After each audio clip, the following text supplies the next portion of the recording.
Just as it's nearly impossible these days to fake your death, there's also no easy way to prepare for your likely actual death, other than recognizing that it's one of several possible outcomes. Normal people don't usually possess this ability. It's an existential conundrum, and most people can't even define existential or conundrum, much less handle the philosophical questions of being. When you're trained by the government to kill, you get a crash course in desensitization. From the first day of boot camp onward, you speak of death, both the death of your enemy and your own. From the cadence chants of basic training to the man shaped silhouettes you're taught to fire at, to the new virtual reality simulations that allow you to take on an entire city of people, you become inured to the common fear of death that a sane person might have. You're willing to walk into enemy fire because you've already survived. The result of this training is a series of skills that most humans really shouldn't want, including the inability to feel fear when they really should. Give this training to the wrong person, and you just might give a platform for a burgeoning sociopath.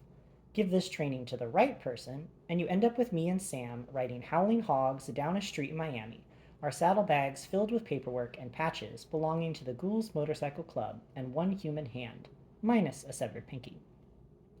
We pulled up across the street from Purgatory and parked our bikes. It was barely 11 a.m., and traffic was light but regular. Even a cop drove by once, but he didn't bother to slow down. A block up the street was a 7-Eleven. A block down the street was a McDonald's. There was a used car lot within 50 feet of where we stood, and at 11 a.m., all had customers. In front of Purgatory was the gold Lincoln and two bikes. Cleet wasn't holding up the front door, for obvious reasons, but his replacement looked to be cut from the same piece of cloth: neck tats, arms the size of barrels, sunglasses, jeans, a bat. He also had an iPhone, which he was playing with and therefore didn't notice me and Sam staring directly at him. Not even the ghouls can get a decent security detail, apparently. That guy is pretty scary looking, Sam said. If a softball game breaks out, we're done for. Be careful, I said. He might also text you to death. Kids, Sam said. They love the texting. Another cop drove by. It wasn't that odd, really. It wasn't the best neighborhood in the city, or the worst, but it was also only about a mile from a substation where, a few months earlier, a delusional gangster had decided he'd go Terminator and try to shoot several police officers using a paintball gun. It didn't go well, which told me that at least the cops were pretty good shots. Nice that there's a legal presence here, Sam said. It would be a real shame if they just let a criminal organization roost here under their nose. Alleged criminal organization, I said. If the ghouls were really savvy, they'd call the cops as soon as we got anywhere near them. We were in possession of stolen property, after all, and they knew we'd be strapped. Which gave me an idea. I called 911. Yes, hello, I said. An 18-wheeler holding about 10 cars on it, Toyotas, maybe Hondas. Anywho, I think they are foreign cars. Well, I just saw one of those crash into one of those big apartment buildings on 142nd Avenue. Pardon me? Oh, the south part. Maybe south and to the west, there's a huge fireball. Such pretty colors. Before I could continue with the show, the 911 operator told me authorities were on the way and disconnected me. Nice, Sam said. 20 seconds later, we heard the first sirens in the distance. An ambulance raced by us shortly thereafter, followed by two fire engines and two police cars. Good response time, I said. Unless one of us needs an ambulance, Sam said. I tossed my cell phone into the street and watched as a second ambulance drove right over it, crushing it to pieces. Making a prank call to 911 isn't advisable. They tend to track you down, arrest you, and put you in jail. It would be slightly more difficult to find out who I was with my burner crushed into the pavement. It was okay though. I had another phone on me and another 50 or so at home. After the authorities passed on by, traffic returned to normal. A city bus rolled by, a low-flying plane pulled an advertisement. A man pushing a taco cart walked in front of Purgatory, but didn't even look up from his feet.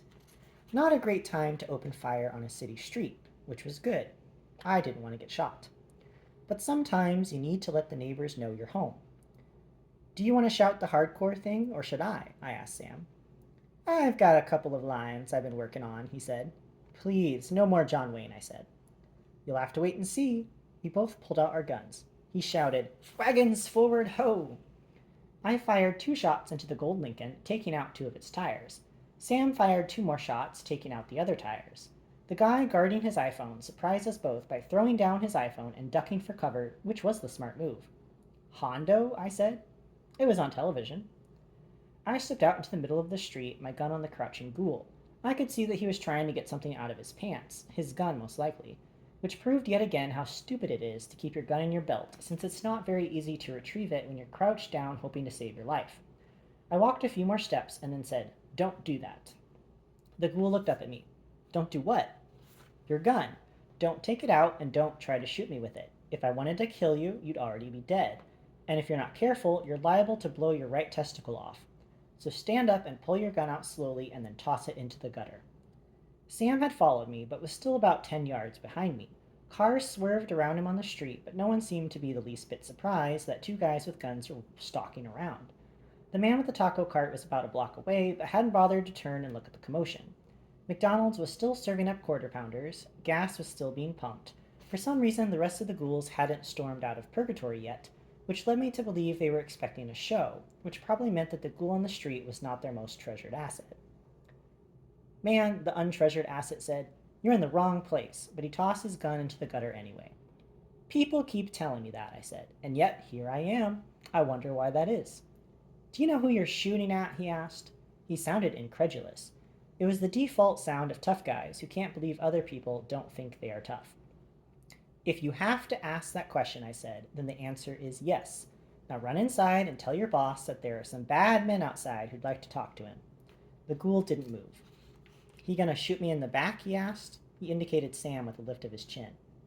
"I don't know," I said. "Duke, you gonna shoot him in the back?"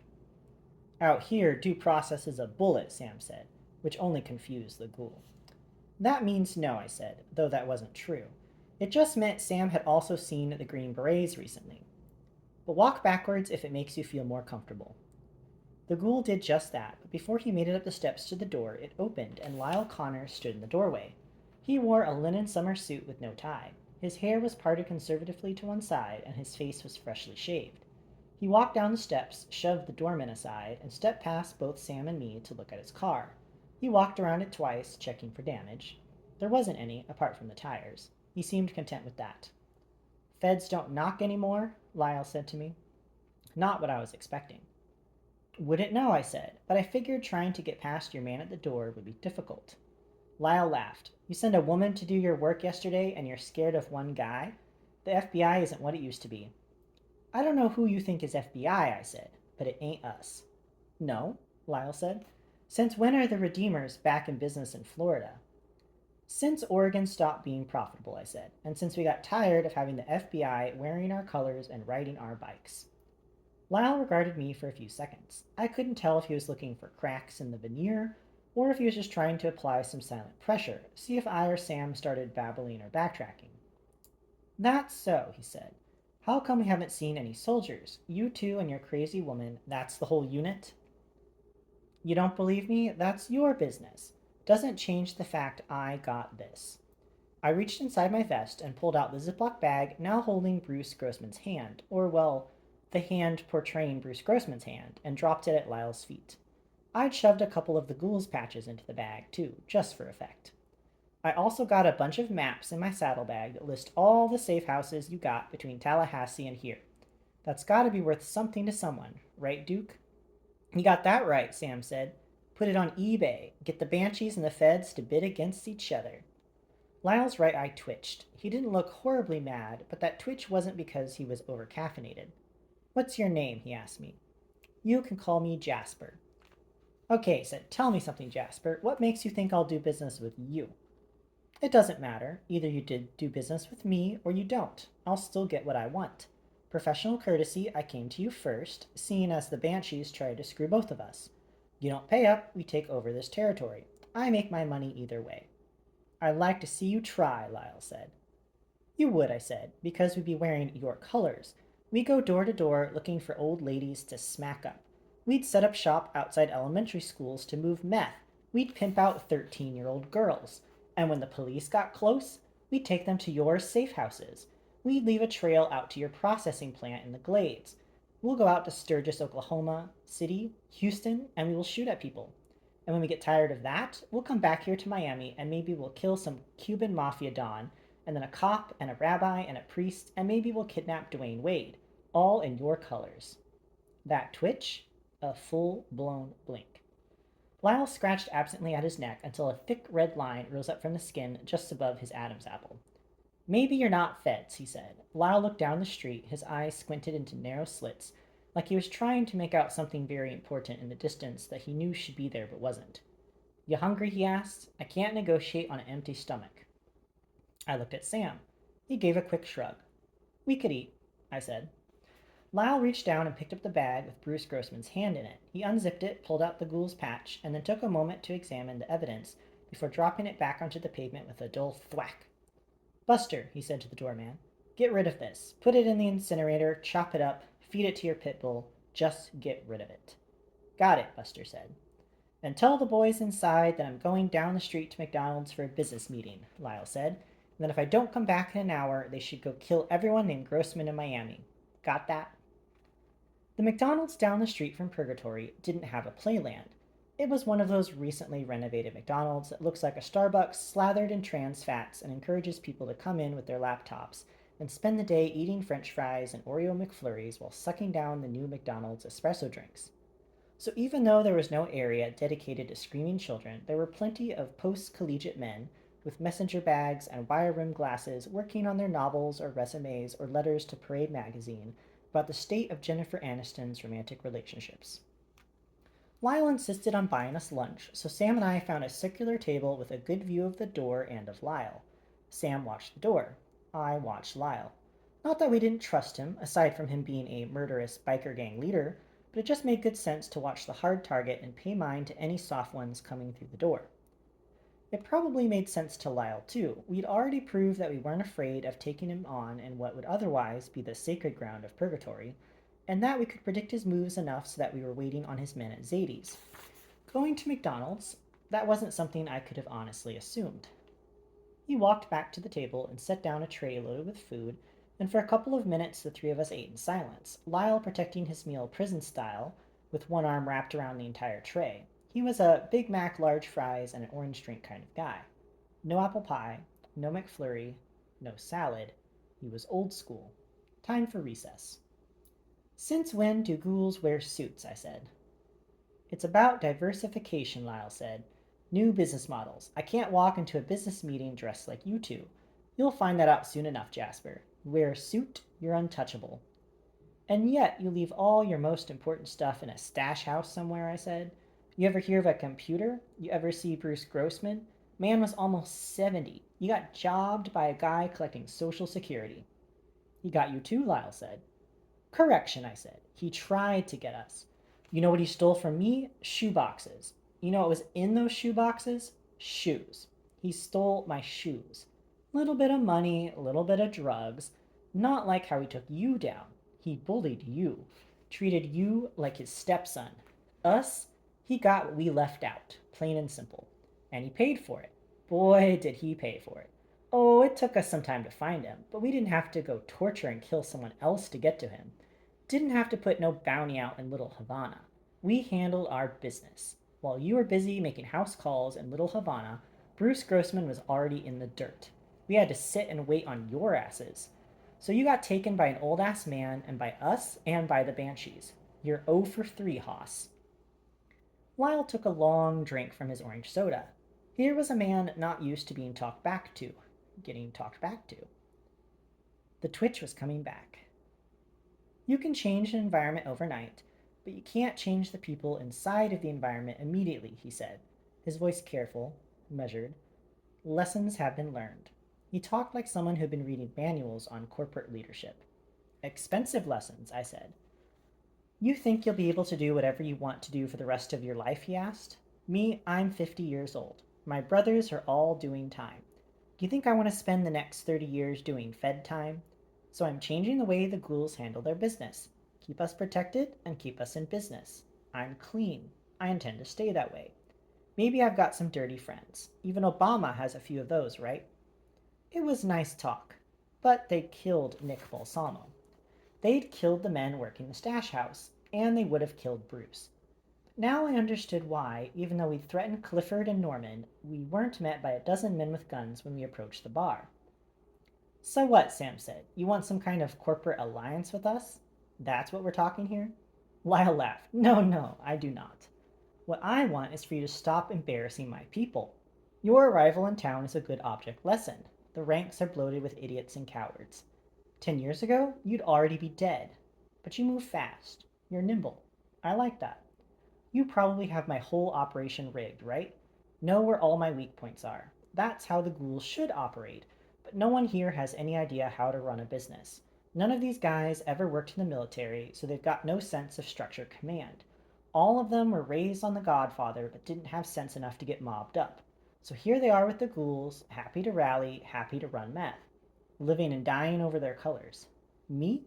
I'm thinking internationally. I'm thinking about the brand. You understand? If I had to make an informed guess, it would be that Lyle Connors had not only read a few books on management structure, but was also taking classes in the University of Miami's continuing education program. Maybe it was a condition of his parole. Maybe he really wanted to change the way the ghouls did business. Maybe he just had nothing to do on Wednesday nights. You talking about action figures and lunch boxes? I asked. A ghoul under every Christmas tree? I'm talking about a binary approach to business, he said. And then I was sure he was taking night classes.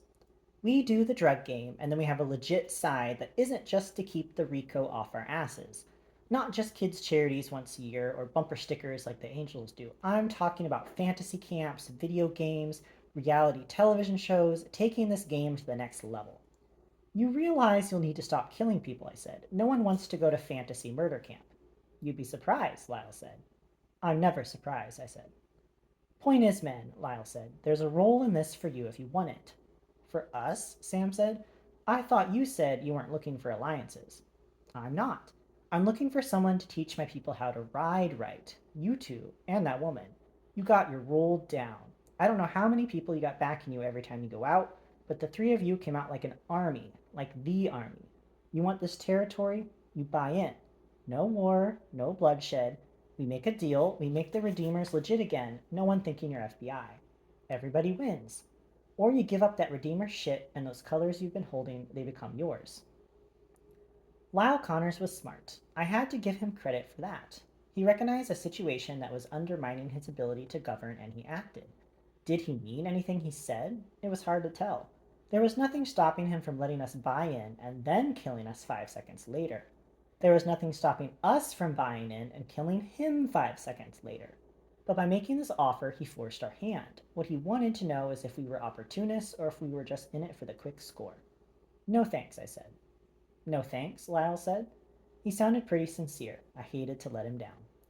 We don't go into business with ghouls. Never have, never will. I'd sooner mount up with bin Laden. And anyone coward enough to invite us in is no one I want to be associated with.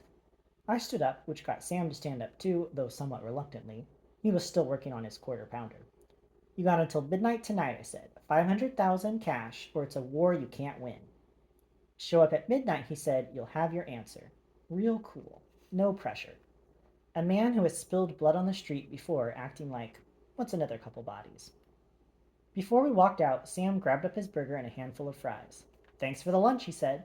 Good luck with that video game. Let me know when you book the ghoul-themed cruise too, okay?